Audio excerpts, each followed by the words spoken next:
結ぶってたかが紐って思ってません？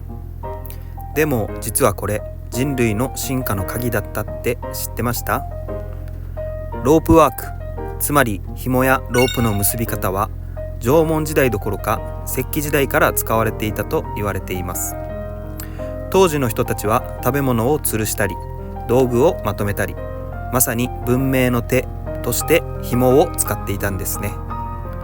面白いのは結び方に名前がついていること。例えばもやい結びは英語でボーラインノット、船乗りたちが帆を張るために覚えた命を守る結び方です。実は宇宙飛行士の訓練にもロープワークが出てきます。無重力の中で作業するとき、命綱を確実に結ぶ技術が必要なんです。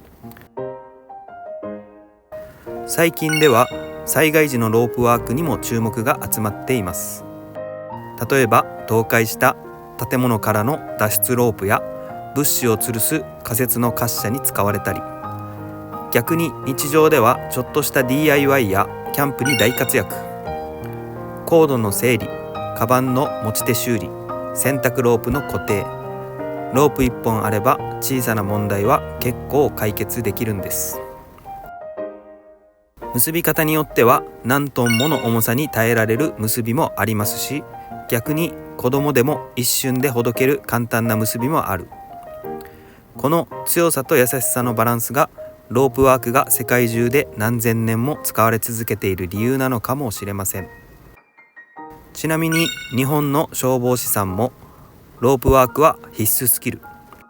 人を救出するために結び方を間違えないことが生死を分けるんです。たくさんの命を救ってきたロープワークなんて言っても全然大げさではないのかもしれません。こう考えるとちょっと紐を結ぶだけでも実はすごく人間らしい技術だって思えてきませんか？次に靴紐を結ぶとき、少しだけ人類の知恵を感じてみてください。